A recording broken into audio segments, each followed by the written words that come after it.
manusia perlu melakukan sesuatu demi menjaga kewarasannya. Menjelang malam, hujan kembali turun seperti biasanya. Jason segera meminta semua orang menutup jendela. Namun sepertinya malam ini akan menjadi malam yang mencekam. Seekor monster hujan tiba-tiba nongol di depan pintu sambil mengalirkan air ke gagang pintu seolah ingin membukanya. Menyadari monster itu mencoba masuk, Jason meminta seluruh anggota keluarganya bersembunyi. Dan benar saja, monster itu beneran masuk ke dalam dan membiarkan pintu rumah dalam keadaan terbuka untuk pertama kalinya. Saat diperhatikan dengan seksama, wujud monster hujan itu menyerupai gurita jadi-jadian dengan tentakel di sekeliling tubuhnya. Hal inilah yang mungkin menjelaskan kenapa mereka hanya muncul saat hujan, karena tubuhnya bergantung dengan air untuk beraktivitas di luar. Selain terlihat mengerikan, tetesan air liurnya bisa membukukan air seketika. Namun anehnya, meski monster itu sebenarnya mengetahui di mana mereka bersembunyi, monster itu sama sekali tidak terlihat agresif, kemudian buru-buru keluar ketika kawanan sejenisnya bermunculan. Melihat pintu masih terbuka lebar, Graham mencoba keluar, tapi monster itu segera menutupnya dan membuat mereka kembali terjebak di dalam rumah. Sesaat kemudian, hujan berhenti dan matahari kembali bersinar terang. Ruth menduga perubahan cuaca inilah yang membuat monster-monster itu buru-buru pergi. Selain itu, Ruth juga menyadari air liur monster yang gak sengaja mengenai wajahnya terasa asin, yang mungkin monster-monster itu berasal dari laut dalam. Setelah itu, Ruth membuka buku dongeng masa kecilnya tentang monster laut, kemudian menunjukkannya pada sang ayah. Hingga saat ini, 80% laut belum dijelajahi manusia, dan tidak ada yang benar-benar tahu apa yang tersembunyi di kedalaman laut terdalam. Bagaimana jika makhluk-makhluk itu bukan berasal dari luar angkasa, melainkan berasal dari laut terdalam dan mampu mengendalikan hujan?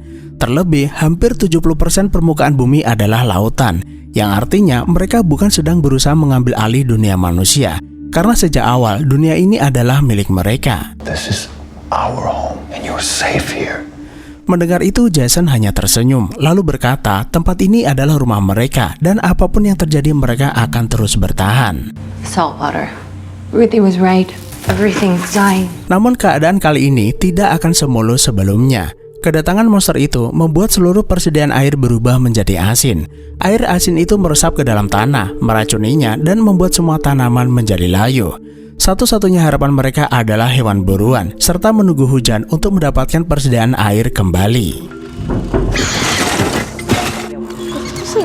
Siang itu, jebakan otomatis Jason berhasil menjerat seekor bajing. Karena kasihan, Ruth melepasnya dan berniat menjadikannya hewan peliharaan.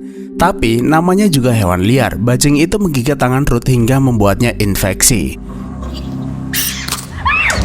Infeksi itu membuat Ruth demam tinggi dan harus segera diobati dengan antibiotik. Jason kemudian pergi ke garasi, berniat menjebol pintu dengan mobilnya. Namun usahanya sia-sia karena penghalang di balik pintu itu terlalu kuat. Saat keluar dari mobil, Jason melihat retakan dan lubang di lantai garasi. Jason mendapati adanya rongga di antara lantai rumah dengan tanah di bawahnya, yang membuktikan rumah mereka semakin amblas. Setelah itu, Jason mengukur setiap lubang di lantai rumah, kemudian mendapati setiap lubang memiliki kedalaman yang berbeda. Jason mencari sisi lantai yang paling amblas dan menemukannya di toilet. Saat pondasi rumah amblas, penghalang itu mungkin tidak akan menembusnya. Dan benar saja, saat digali, sama sekali tidak ada penghalang yang menutupi saluran pipa pembuangan. Saluran itu terhubung ke setiap rumah penduduk, dan mereka bisa pergi ke rumah Dr. Richard tetangga mereka untuk mengambil antibiotik. Namun lagi-lagi, karena saluran pipa itu cukup sempit untuk dimasuki Jason, Anne berkata dia yang akan pergi ke sana untuk mengambilnya. Apa boleh buat, karena emang gak ada pilihan, Jason menurutinya. Singkat cerita, berbekal smartphone dan kamera yang udah dimodifikasi, Jason mengawasi Anne dari kejauhan. Sampai di ujung saluran, koneksi tiba-tiba terputus dan kembali tersambung setelah Anne berhasil masuk ke dalam rumah. Anehnya, kondisi di dalam rumah tersebut terlihat seperti terendam banjir selama bertahun-tahun. Di waktu yang sama, hujan mulai turun. Jason meminta Anne segera mencari antibiotik, lalu kembali sebelum air hujan memenuhi saluran pembuangan. Setelah menemukannya, Anne bergegas kembali. Tanpa sadar, seekor monster diam-diam mengawasinya. Sialnya, saluran pipa mulai dipenuhi air, membuat Anne kesulitan berjalan.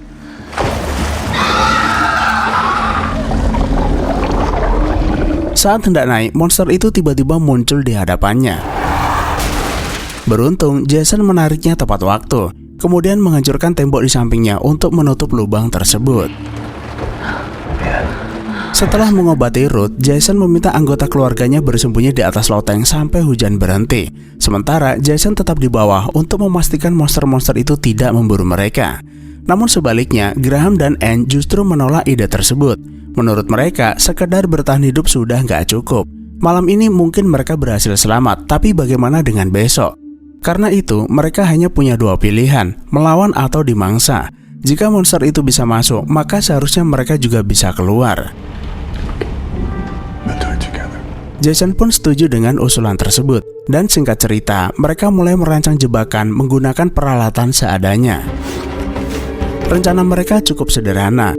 Saat monster itu masuk ke dalam rumah, Jason akan memancing monster itu menuju jebakan, kemudian bersama-sama keluar dari rumah selama pintu masih terbuka. Selang beberapa waktu kemudian, hujan turun dengan lebatnya, seolah menandakan monster itu akan mengerahkan kekuatan terbesarnya. Namun di luar dugaan, alih-alih masuk lewat pintu depan, monster itu justru membanjiri rumah melalui cerobong asap dan keran air, membuat monster itu bergerak leluasa di dalam rumah. Jason mencoba membidik monster itu menggunakan harpun yang terikat dengan tali jebakan. Namun ia kesulitan karena monster tersebut bergerak sangat lincah di dalam air. Anne kemudian melempar molotov yang ia persiapkan sebelumnya. Jason akhirnya bisa melihatnya, namun sayangnya tembakannya meleset. Di waktu yang sama, mereka menyadari air semakin tinggi. Jason meminta anggota keluarganya segera berlindung di lantai 2. Nah, mumpung monster itu pergi, Graham menyelam mengambil harpun kemudian memberikannya pada Jason. Namun situasinya bertambah sulit. Air dengan cepat mencapai atap rumah, sehingga monster itu bisa dengan mudah menemukan mereka. Saat monster itu mulai mendekat, Jason tanpa ragu menembakkan harpun ke arahnya. Beruntung, pintu garasi ia segel dengan rapat, sehingga air nggak masuk ke sana dan jebakan yang mereka siapkan masih berfungsi. Harpun itu Jason hubungkan dengan ban mobil yang sudah ia hidupkan sebelumnya, yang seketika membuat monster itu nggak berdaya kemudian terjebak di dalam garasi. Perlahan, air mulai surut melalui celah di lantai garasi yang Jason temukan sebelumnya. Jason meminta semua orang keluar rumah, namun pintunya masih terkunci karena ternyata monster itu nggak masuk lewat pintu depan. Di waktu yang sama, Anne menyadari rumah mereka segera tenggelam akibat terlalu banyak air memenuhi rongga bawah rumah. Jason mengancam monster itu membuka pintu, jika tidak dia akan membunuhnya. Akan tetapi, Ruth segera melarangnya. Jika monster itu mati, mereka tidak akan pernah bisa keluar dari rumah ini. Jason pun menurutinya, karena menyadari jika monster itu memang berniat membunuh mereka, seharusnya sudah mereka lakukan sejak pertama kali terjebak di tempat ini. Karena itu, Jason melepas katanya sebagai tanda bahwa manusia bukanlah ancaman bagi mereka. Monster itu akhirnya mau membuka pintu, dan akhirnya setelah hampir terkurung di dalam rumah, Jason dan keluarganya pun terbebas. Namun ancaman belum berakhir, mereka kembali dihadang kawanan monster yang bersiap menyerang. Beruntung, monster yang dibebaskan Jason segera menghentikan mereka, seolah menjadi tanda terima kasih karena Jason memilih untuk tidak membunuhnya. Setelah kawanan monster itu pergi, rumah mereka akhirnya amblas dan tenggelam ke dalam sinkhole. Di saat yang sama, hujan akhirnya reda dan langit kembali bersinar terang. It was a Tuesday. Dari kejauhan, mereka menyaksikan dunia yang dulunya berdiri megah kini tenggelam akibat naiknya permukaan laut. Sementara tidak ada lagi yang tersisa di kawasan tersebut, selain rumah-rumah yang perlahan berubah menjadi hutan belantara. Setelah itu, Jason dan keluarganya memutuskan berlayar menggunakan kapal di dermaga untuk mencari penyintas lain yang selamat. Perjalanan ini tentunya nggak akan mudah, namun keluarga itu tetap optimis.